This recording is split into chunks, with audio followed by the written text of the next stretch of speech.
Fala galerinha, tudo tranquilo? Tudo jóia com vocês?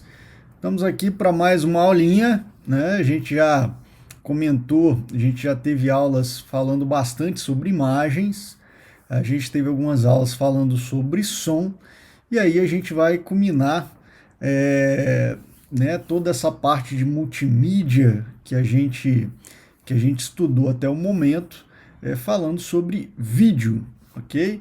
E aí os vídeos são, né, são algo bastante interessante, bastante chamativo, porque são elementos onde você tem movimento, você tem animações, e isso traz eu diria, uma relação com quem assiste muito mais próxima e mais interessante, né?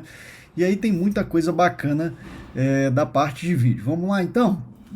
Então, quando começou, né, o vídeo, da onde surgiu essa questão do vídeo? Então, o vídeo, ele surgiu a partir dos estudos dos irmãos Lumière, do fenômeno da persistência retiliana. O que é isso?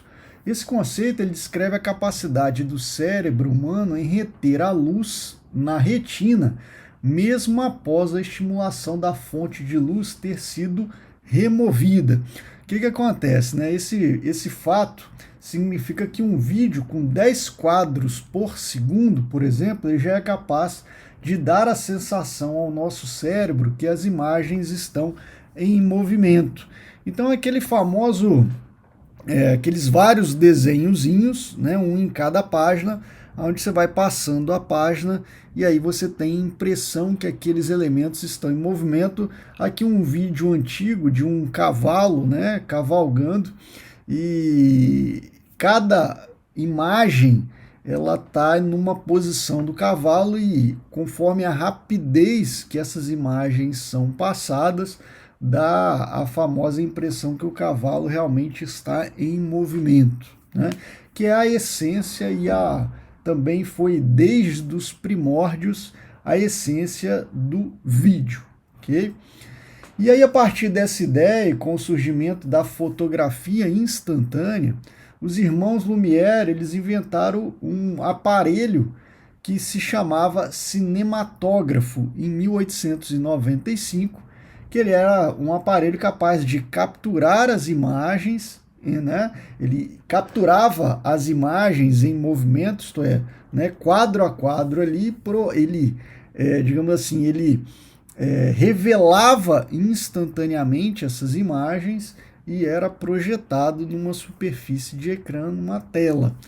Então é muito interessante, e aí eu vou indicar esse vídeo, vou deixar depois na descrição para vocês. Existem vários vídeos no YouTube que fala sobre a história do cinema, então o vídeo mesmo ele surgiu, há muita relação com o surgimento do vídeo e o cinema em si, e tem vários vídeos no YouTube sobre a história do cinema, vou indicar esse para vocês, que tem algumas coisas muito, mas muito interessantes mesmo, inclusive indicações no YouTube do primeiro filme, né, no primeiro vídeo criado, que foi o vídeo lá do trem, enfim, tem muitas coisas bem bacanas que a história do cinema ela se confunde e se mistura aí com mesmo a história dos primeiros vídeos, ok?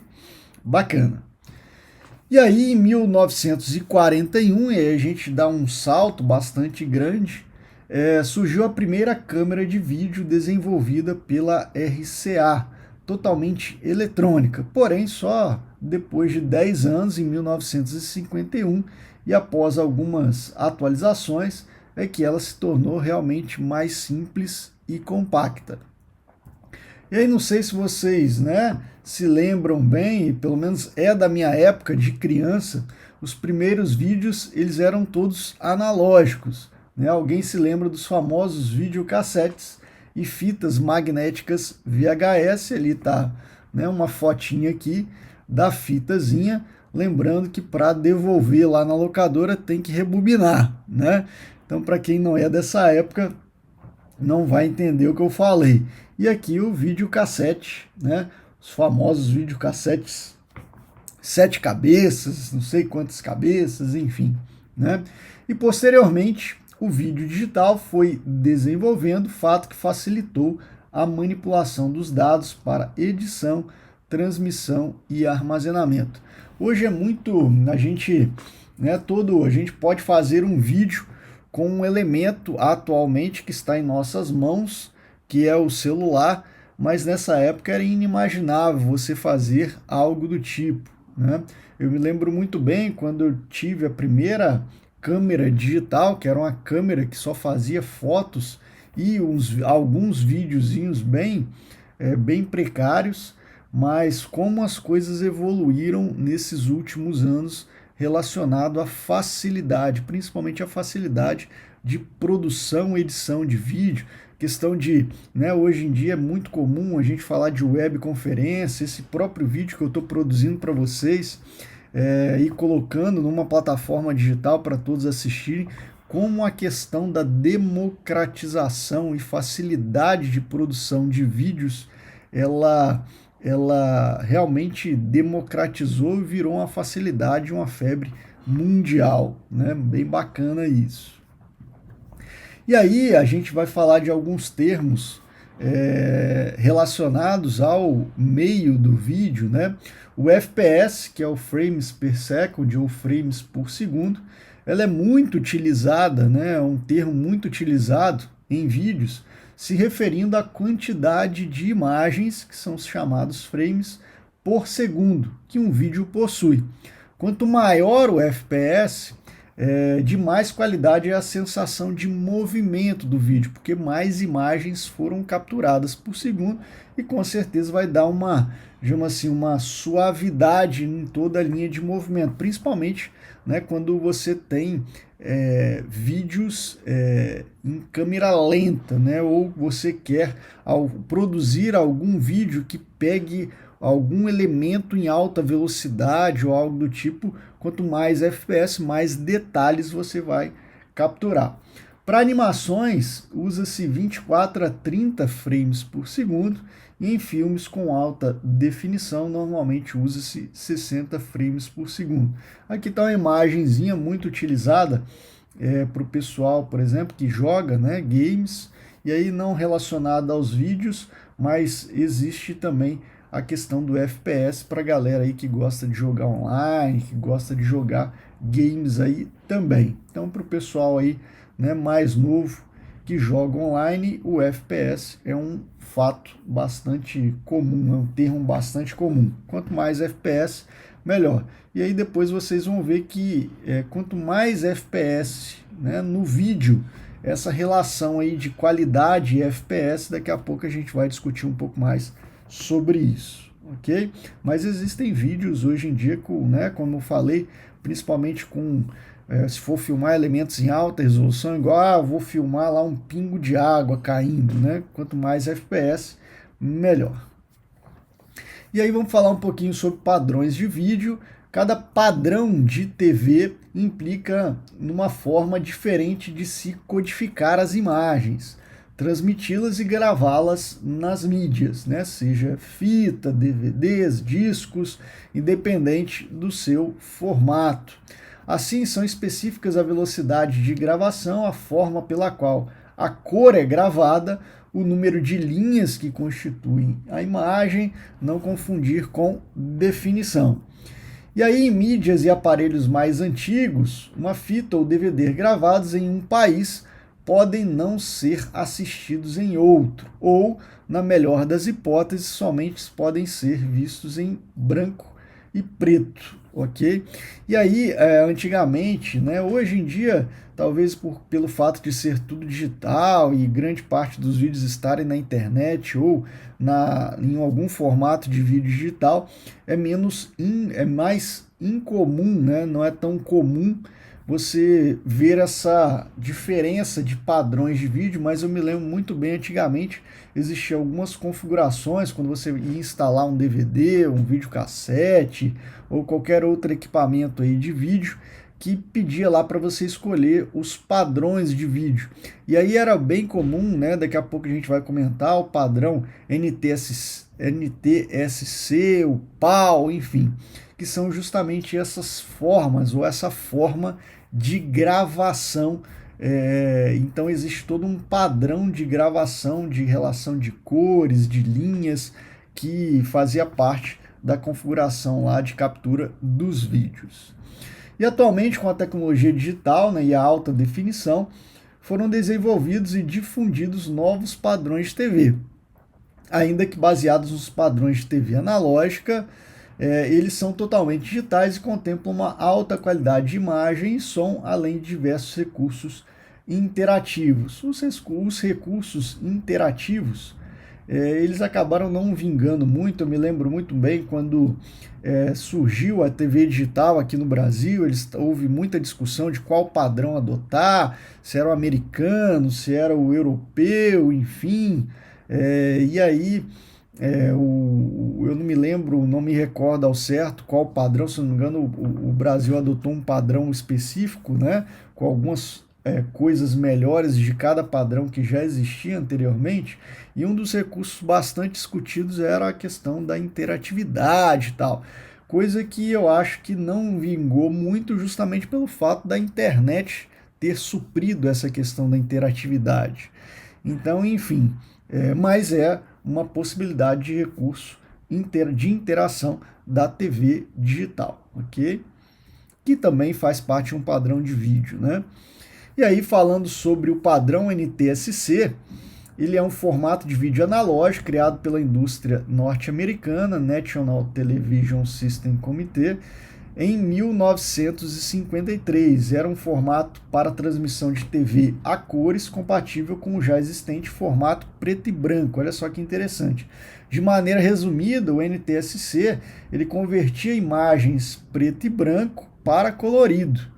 E o sistema era um pouco precário nos seus primórdios, pois ele não mantinha fidelidade de transmissão, né? Ele, digamos assim, ele conseguia detectar os padrões de cores lá do preto e branco e automaticamente ele convertia para uma cor, mas isso nem sempre refletia a realidade lá da gravação em si, né? Ele poderia pegar um tom lá, ou uma tonalidade que não era real, né? De cor que não era real, ok?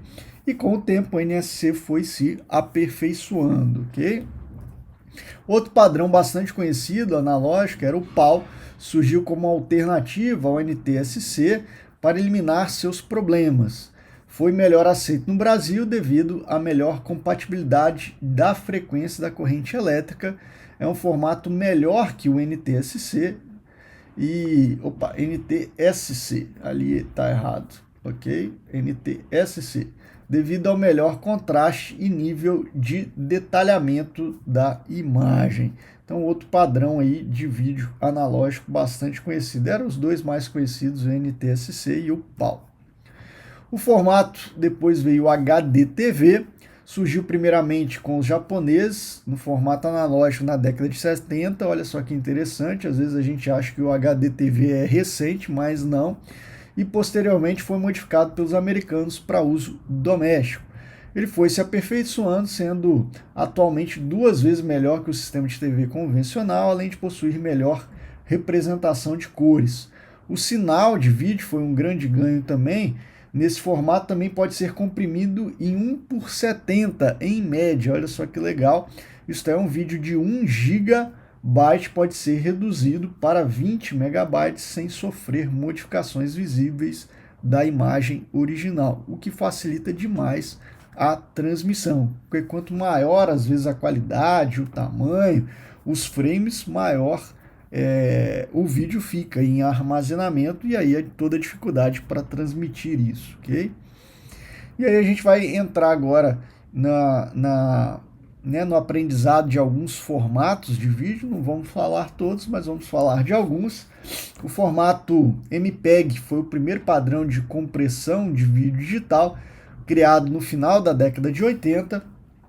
Depois, algum tempo depois, veio o AVI. Ele é bastante conhecido como Dual Audio, ficou bastante conhecido e difundido por causa da característica de possibilitar a inserção de mais de um áudio e mais de uma legenda, né? Podendo você escolher qual assistir. Era muito comum quando você baixa aí alguns arquivos de vídeo aí da internet, principalmente filmes, ser dual áudio, né? E aí os primórdios dessa técnica veio aí com o formato AVI. O formato também bastante comum, o MKV, também se popularizou pela sua facilidade de edição e inserção de faixas de áudio e legenda. Outro formato bastante conhecido, o WMV, da sigla vem de Windows Media Video, foi desenvolvido pela Microsoft e possui como principal software para transmissão o Windows Media Player, que era bastante conhecido, ainda é, mas antigamente ele era bastante conhecido aí para transmissão mesmo, né, para você assistir vídeos. O formato utiliza o formato ASF, Advanced Systems Format, e atualmente aí um formato de vídeo muito conhecido, o MP4, refere especificamente a MPEG 4 parte 14, é similar ao formato AVI, tendo algumas vantagens como suporte nativo a legendas embutidas. E o MP4, talvez até pelo nome, ele se tornou bastante conhecido, principalmente por causa do MP3, né? MP3, e aí o pessoal já associava a questão do MP4 como se fosse uma evolução, sendo o MP3 só música, né? Só áudio, e o MP4 áudio e vídeo, né? Mas não tem muita relação não, essa questão do MP3 e MP4, justamente pela especificidade aqui, né, do MPEG. O MP4 vem de MPEG 4, parte 14, ok? E aí vamos falar um pouquinho também de codec, que a gente vê muita, quando a gente fala de vídeo, principalmente digital, fala-se muito em codec. O que é esse tal de codec? Ele é um pequeno software que codifica ou decodifica as informações de um arquivo de mídia. De maneira bem simples, ele pega o vídeo em formato original e transforma num tamanho menor, que é a compressão. Isso a gente já comentou lá sobre compressão de áudio. E também existe aqui uma compressão feita por meio do codec para facilitar o armazenamento. Se não houvesse essa compressão, o tamanho do arquivo ficaria um arquivo muito grande. E aí ele codifica para comprimir, facilitar o armazenamento, e depois ele decodifica para o padrão original para transmitir, para você assistir efetivamente o vídeo. Então a codec, né, uma codificação para compressão e depois uma decodificação para assistir, né? Essa compressão, né, essa codificação e decodificação dependendo do codec, ela pode ser feita com perdas ou sem perdas. É lógico que quando não tem perdas é muito melhor, porque aí você não perde qualidade nos vídeos, ok? E aí eu vou indicar também para vocês 3 videozinhos que na verdade é um artigo que fala sobre bitrate, que são termos que têm uma relação aí com a qualidade dos vídeos bastante interessante. Por exemplo, quando a gente fala de bitrate, quando, não sei quem já fez aqui, fez uma live, existe algumas configurações sobre bitrate, e depois vou indicar para vocês 2 vídeos que falam sobre FPS e resolução, a relação sobre essas duas coisas, e também um vídeo de bitrate e FPS, que é muito interessante, vai ajudar vocês bastante em entender melhor as relações de qualidade que envolvem esses termos, que vocês vão encontrar demais no mundo atual, que é marcado aí por lives, por vídeo digital, produção de vídeo e outras questões. E aí vou deixar a indicação aqui para vocês também de 2 videozinhos que são tutoriais de 2 softwares bem bacanas, gratuitos. Um deles é o OBS, que é um produtor de vídeo, né? Você consegue fazer vídeos com ele, você não consegue editá-los, mas você consegue tanto produzir vídeos, gravar vídeos, seja vídeos de você, vídeos da tela do computador, aqueles vídeos que tem a tela do computador e embaixo você consegue colocar aquele quadradinho da câmera do seu computador. Enfim, você consegue fazer transições, é bem bacana, muito bacana mesmo. Enfim, só que você não consegue editar. E aí o outro software que eu indico para edição, existem vários softwares de edição, um que eu utilizo é o Shotcut, que ali também tem um videozinho de um tutorial básico de como utilizar o Shotcut. Só lembrando também, esqueci de comentar, o OBS, além dele produzir, ele gravar vídeos, ele também faz transmissões pelo YouTube ou por qualquer outro, só Facebook, de lives, para lives. Muito bacana também essa funcionalidade do OBS. Beleza, pessoal? Algumas indicações bacanas, a gente fica por aqui. Nos vemos então nas próximas aulas. Esse foi o videozinho que a gente contou um pouquinho da historinha e alguns termos sobre toda a parte de vídeo. Beleza, pessoal? Legal, até a próxima.